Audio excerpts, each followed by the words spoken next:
എല്ലാവർക്കും വിനീത നമസ്കാരം. ശ്രീമദ് ഭാഗവതം ദശമസ്കന്ധം അധ്യായം 49 ഇന്ന് ആരംഭിക്കുന്നു. ഈ 49ാമത്തെ അധ്യായത്തില് ഭഗവാന്റെ ആജ്ഞ അനുസരിച്ച് അക്രൂരൻ ഹസ്തിനാപുരയിലേക്ക് പുറപ്പെടുന്നു. അവിടെ ധൃതരാഷ്ട്ര, വിതുരൻ, ഭീഷ്മര് തുടങ്ങിയ ബന്ധുക്കളെ എല്ലാം കണ്ട് അന്യോന്യം കുശലം പറഞ്ഞു. അപ്പൊ കാര്യങ്ങളൊക്കെ അറിയണമെങ്കിൽ പെട്ടെന്ന് തിരിച്ചു വന്നാൽ പറ്റില്ലല്ലോ. അപ്പൊ അതുകൊണ്ട് കുറെ മാസങ്ങള് തന്നെ അവിടെ താമസിക്കുകയാണ് അക്രൂരൻ. കുന്തി ദേവി, വിതുരൻ തുടങ്ങിയവരിൽ നിന്നും കാര്യങ്ങളൊക്കെ മനസ്സിലാക്കി ആ പാണ്ഡവരുടെ സത്യധർമാദി ഗുണങ്ങളും പ്രജകൾക്ക് അവരോടുള്ള സ്നേഹവിശ്വാസങ്ങളും ഒക്കെ അക്രൂരന് ശരിക്കും മനസ്സിലാക്കാൻ സാധിച്ചു. ആ ദുര്യോധനാദികളുടെ കാപട്യങ്ങളും ധൃതരാഷ്ട്ര അവരോട് കാണിക്കുന്ന പക്ഷപാതവും ഒക്കെ അക്രൂരന് മനസ്സിലായി. കുട്ടികളോടുകൂടിയ ഒരു മാൻപേട ചെന്നായ്ക്കൂട്ടങ്ങളുടെ നടുക്ക് കഴിഞ്ഞുകൂടുന്നത് പോലെയാണ് തന്റെ ജീവിതം എന്ന് ആർത്തബന്ധുവായ ശ്രീകൃഷ്ണ ഭഗവാൻ ഇത് അറിയണില്ലല്ലോ എന്നും മറ്റും പറഞ്ഞ് കുന്തിദേവി അക്രൂരന്റെ മുമ്പിൽ വെച്ച് തേങ്ങി കരയാണ്. അങ്ങനെ ആ അമ്മ വിതുരനും അക്രൂരനും കൂടി സമാധാനിപ്പിക്കണം. അതൊക്കെയാണ് ഈ അധ്യായത്തില് പറയണത്. അഥ ശ്രീമദ്ഭാഗവത ദശമസ്കന്ധ ഏകോനപഞ്ചാശത്തമോധ്യായ. ഓം നമോ ഭഗവതേ വാസുദേവായ.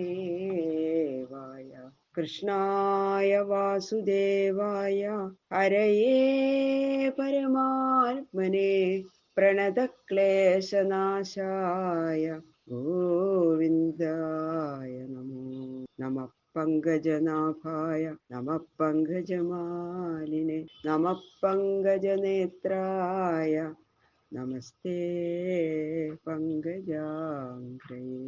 നാരായണം നമസ്കൃത്യ നരം ചൈവ നരോത്തമം ദേവീം സരസ്വതീം വ്യാസം തതോ ജയമുദീരയേ. മൂകം കരോതി വാചാലം പങ്കും ലംഘയതേ ഗിരിം യൽകൃപാതമഹം വന്ദേ പരമാനന്ദമാധവം. കഥാമയും ഭാഗവതാഭിധാനാം ഹരേ തനും തേ ചരിതേ ത്വദീയേ യഥാമതി ത്വൽപരിതോഷകാമസ്തൗമി പ്രസീദ അച്യുത മാരുതേശ. ഗണപതയേ നമഃ. സംസരസ്വത്യൈ നമഃ. ഗുരുഭ്യോ നമഃ. ഓം നമോ ഭഗവതേ വാസുദേവായ. ഓം നമോ ഭഗവതേ വാസുദേവായ.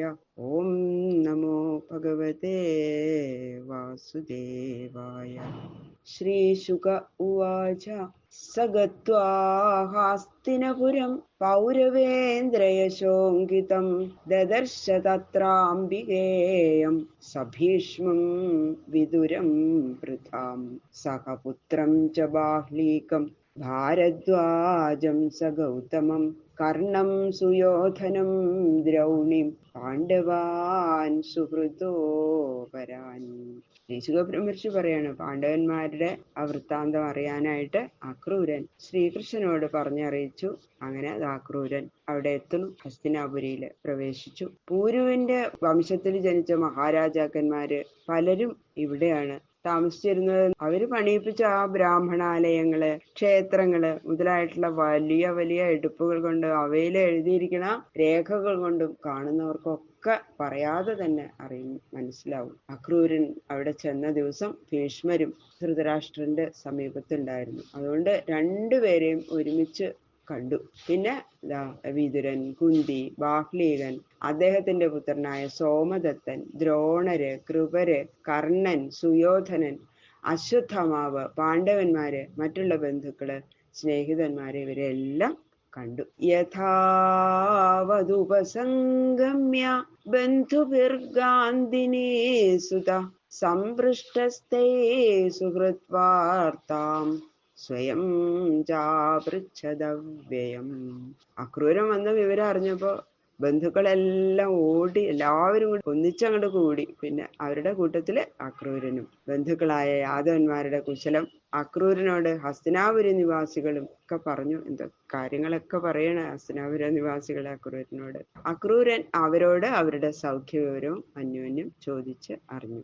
ഉവാസ കചിദിന്മാസാൻ രാജ്ഞോ വൃത്തവിവിത്സയാ ദുഷ്പ്രജസ്യ അല്പസാരസ്യ ഖലച്ഛന്ദാനുവർത്തിന. അക്രൂരൻ ഹസ്തിനാപുരത്തില് കുറെ കാലം താമസിച്ചു. അതെന്തിനാന്ന് വെച്ചാൽ രാജാവായ ആ ധൃതരാഷ്ട്രന്റെ പ്രവൃത്തികൾ എന്തെല്ലാമാണെന്ന് അറിയാൻ ആഗ്രഹിച്ചിട്ടാണല്ലോ പോയിരിക്കുന്നത്.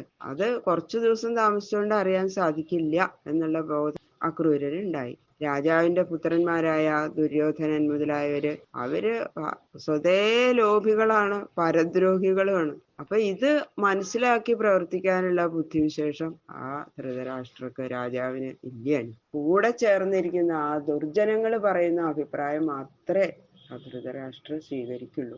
ഇങ്ങനെയൊക്കെ ആയതുകൊണ്ട് എന്തെല്ലാമാണ് പ്രവൃത്തികള്, പാണ്ഡവന്മാരെ എങ്ങനെയൊക്കെയാണ് പരിപാലിക്കുന്നുണ്ടോ അതോ ദ്രോഹിക്കുന്നുണ്ടോ, ഇതൊക്കെ അറിയാനായിട്ട് കുറേ മാസം അക്രൂരൻ അവിടെ താമസിച്ചു. തേജോജോ ബലം വീര്യം പ്രശ്രയാദീംശ്ച സൽഗുണാൻ പ്രജാനുരാഗം പാർത്ഥേഷു ന സഹദ്ഭിശ്ചികീർഷിതം കൃതം ച ധാർത്തരാഷ്ട്രേ യത് ഗരദാനാദ്യപേശലം ആജഖ്യോ സർവമേവാസ്മൈ വൃഥാ വിദുരയേവ ച. കുന്തിപുത്രന്മാരായിട്ടുള്ള ആ ധർമ്മപുത്രാദികളുടെ പ്രഭാവം, അസ്ത്രശസ്ത്രാദികളിലുള്ള നൈപുണ്യം, ശൗര്യം, വിനയം മുതലായ ആ സൽഗുണങ്ങളെയും അത് നിമിത്തം പ്രജകൾക്ക് അവരിലുള്ള പ്രത്യേക സ്നേഹവിശേഷവും അക്രൂരൻ കണ്ടു മനസ്സിലാക്കി. ഇതൊക്കെ കണ്ട് സഹിക്കാൻ വയ്യാണ്ട് അസൂയപ്പെട്ട ദുര്യോധനാദികള് എങ്ങനെ ഇവരെയൊന്ന് നശിപ്പിക്കേണ്ടത് എന്നിങ്ങനെ ആലോചിച്ച് വരികയാണ്. അങ്ങനെ എല്ലാവരും കൂടി തീരുമാനിച്ച് അവർക്ക് വിഷം കൊടുത്തു, ദുഷ്കർമ്മങ്ങളൊക്കെ ചെയ്തു. ഇതൊക്കെ ഒന്നും വിടാതെ കുന്തിയും വിതുരരും അക്രൂരനോട് സ്വകാര്യമായിട്ട് ഒക്കെ പറഞ്ഞു. പൃഥാതു പ്രാതരം പ്രാപ്തം അക്രൂരമുപസൃത്യതം ഉവാച ജന്മനിലയം സ്മരന്ത്യശ്രുകലേക്ഷണ. അങ്ങനെ പ്രസംഗവശാൽ കാര്യമൊക്കെ പറഞ്ഞ ശേഷം അക്രൂരം വന്നിരിക്കണു എന്ന് കേട്ടപ്പോ മറ്റുള്ളവരിൽ നിന്ന് വിശേഷവിധിയായി കുന്തിക്കുണ്ടായ ആ വ്യാകുലത അക്രൂരനോട് പ്രത്യേകം ആരും കേൾക്കാതെ പറയാണ്. ബന്ധുവാണ്, കുന്തിദേവിയുടെ സഹോദരൻ സ്ഥാനമായിട്ട് വരും അക്രൂരൻ. അപ്പൊ അദ്ദേഹം വന്നിരിക്കണമെന്ന് അങ്ങോട്ട് കേട്ട ഉടനെ കുന്തിദേവി അടുത്ത് ചെന്നു തന്റെ പിതൃഭവനത്തെയും അവിടെയുള്ളവരെയും ആലോചിച്ചപ്പോ അങ്ങോട്ട് കുന്തിക്ക് വല്ലാത്ത സങ്കടം. ഇതൊന്നും ആലോചിക്കാനുള്ള സമയമില്ല. ഇവിടെ വന്ന് താമസിക്കുമ്പോഴേ അവിടേക്ക് പോകാനൊന്നും പറ്റണില്ല. ഇപ്പൊ കുന്തിക്ക് കണ്ണിലങ്ങോട്ട് രണ്ട് കണ്ണിലും വെള്ളം നിറഞ്ഞു. എന്നിട്ട് പറയാണ് അക്രൂരനോട്, അഭിസ്മരന്തി ന സൗമ്യ പിതരൗ ഭ്രാതരശ്ചമേ ഭഗിന്യോ ഭ്രാതുപുത്രാശ്ച ജാമയ സഖ്യേവച. ഹേ പ്രിയ സഹോദര, സൗമ്യനായ അങ്ങയെ കണ്ടതിൽ വളരെ സന്തോഷമുണ്ട്. എത്ര കാലായി നമ്മൾ കണ്ടിട്ട്. എൻ്റെ അച്ഛനും അമ്മയും സഹോദരന്മാരും സഹോദരിമാരും സഹോദരപുത്രന്മാരും ദേവകി മുതലായിട്ടുള്ള കുലസ്ത്രീകളും എൻ്റെ സ്നേഹിതകളും എന്നെയും എൻ്റെ മക്കളെ എപ്പോഴെങ്കിലും ഓർക്കാറുണ്ടോ ചോദിക്കുക കുന്തിദേവി. ഭ്രാത്രേയോ ഭഗവാൻ കൃഷ്ണ ശരണ്യോ ഭക്തവത്സല പൈതൃശ്രേയാൻ സ്മരതി രാമശ്ച അംബുരുഹേക്ഷണ. മറ്റുള്ളവര് ഞങ്ങളെ ഓർത്താലും ഇല്ലെങ്കിലും അത്ര സാരില്ല എന്ന് വെക്കാം. ആ ശ്രീകൃഷ്ണനും രാമനും ഞങ്ങളുടെ സ്ഥിതിയെ കുറിച്ച് ആലോചിക്കുന്നുണ്ടോ? അവര് ഞങ്ങളെ പറ്റി ചിന്തിക്കുന്നുണ്ടെങ്കിൽ മാത്രമേ ഞങ്ങളുടെ ദുഃഖം തീരുള്ളൂ എന്നുള്ള അഭിപ്രായത്തോട് കൂടിയിട്ട് പറയാം. എൻ്റെ സഹോദരപുത്രന്മാരായ ഭഗവാൻ ശ്രീകൃഷ്ണനും അരവിന്ദ നേത്രനായ ബലരാമനും അവരുടെ പിതൃ സഹോദരിയായ എന്നെയും എൻ്റെ മക്കളെയും ഓർക്കാറുണ്ടോ? എന്തെങ്കിലും ഞങ്ങളെ പറ്റി പറയാറുണ്ടോ? ഞങ്ങൾക്ക് തമ്മിലുള്ള ബന്ധം നിമിത്തം ഓർക്കേണ്ടതാണ്. അല്ല അതില്ലെങ്കിലും ഭഗവാനല്ലേ, ബന്ധമില്ലെങ്കിൽ കൂടി ആശ്രിതന്മാരുടെ ദുഃഖങ്ങൾ തീർത്ത് രക്ഷിക്കാൻ സമർത്ഥന്മാരും ഭജിക്കുന്നവരെ കുറിച്ച് പരമസ്നേഹമുള്ളവരും കടക്കണ്ണുകൊണ്ടുള്ള നോട്ടത്താൽ തന്നെ അനുഗ്രഹിക്കാൻ മതിയായവരുമായ ആ ശ്രീകൃഷ്ണനും ബലരാമനും ഞങ്ങളെ മറന്നോ അതോ ഓർക്കാറുണ്ടോ എന്ന് പ്രത്യേകം ചോദിക്കുകയാണ് അക്രൂരനോട്. സപത്നമധ്യേ ശോചന്തി വൃകാണാം ഹരിണീമിവ സാന്തയിഷ്യതി മാം വാക്യൈഃ പിതൃഹീനാംശ്ച ബാലകാൻ. ചെന്നായ്ക്കളുടെ നടുവിലിരിക്കുന്ന മാൻപേയുടെ പോലെ ദുര്യോധനാദി ശത്രുക്കളുടെ നടുവിൽ കിടന്ന് ക്ലേശിക്കുന്ന എന്നെയും അച്ഛൻ മരിച്ച ദുഃഖം അനുഭവിക്കുന്ന എന്റെ കുട്ടികളെയും സമാധാനിപ്പിക്കാൻ നല്ല വാക്ക് വല്ലതും കൃഷ്ണൻ പറഞ്ഞയച്ചിട്ടുണ്ടോ സഹോദര എന്ന് ചോദിക്കണം അക്രൂരനോട്. അതങ്ങോട്ട് കൃഷ്ണനെ പറ്റിയാണ് ഓർത്തപ്പോഴേക്കും വല്ലാത്ത സങ്കടം കൊണ്ട് ഉറക്കെ അങ്ങോട്ട് കരയാണ് ആ കുന്തി ദേവി.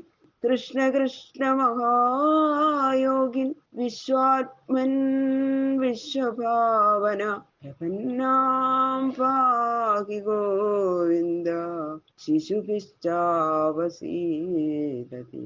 അങ്ങനെ അക്രൂരനോട് പറഞ്ഞിട്ട് ആ സ്നേഹപരവശയായിട്ട് കൃഷ്ണനെ ഇങ്ങനെ മുമ്പില് കണ്ടു എന്ന പോലെ നിലവിളിച്ചു പറഞ്ഞുകൊണ്ടിച്ചു കരയാണ്. ഹേ കൃഷ്ണ, ഹേ ഗോവിന്ദ, മായാരൂപമായ ഉപായത്താൽ എല്ലാം നടത്തുന്ന ഹേ മഹായോഗി, സകല ഭൂതങ്ങളിലും ആത്മാവായിരിക്കുന്ന ഹേ വിശ്വാത്മൻ, എല്ലാറ്റിനെയും രക്ഷിച്ചുകൊണ്ടിരിക്കുന്ന ഹേ വിശ്വഭാവന, സകല സങ്കടങ്ങളും തീർത്ത് ഗോകുലത്തെ പരിപാലിച്ച ഹേ ഗോവിന്ദ, നാഥനില്ലാത്ത കുട്ടികളോടുകൂടി ക്ലേശിക്കുന്നവളും നീയല്ലാതെ മറ്റു ഗതി യാതൊന്നുമില്ലെന്ന് ഉറച്ചിരിക്കുന്നവളുമായ എന്നെ നീ തന്നെ രക്ഷിക്കണമേ എന്നങ്ങനെ ഉറക്ക കരഞ്ഞുകൊണ്ട് കൃഷ്ണനും ഭഗവാൻ ഇങ്ങനെ മുമ്പിലുണ്ടെന്ന് കണ്ട മാതിരിയാണ് കുന്തിദേവി വിലപിക്കുന്നത്. ബാക്കിയുള്ള ശ്ലോകങ്ങൾ നാളെ നോക്കാം.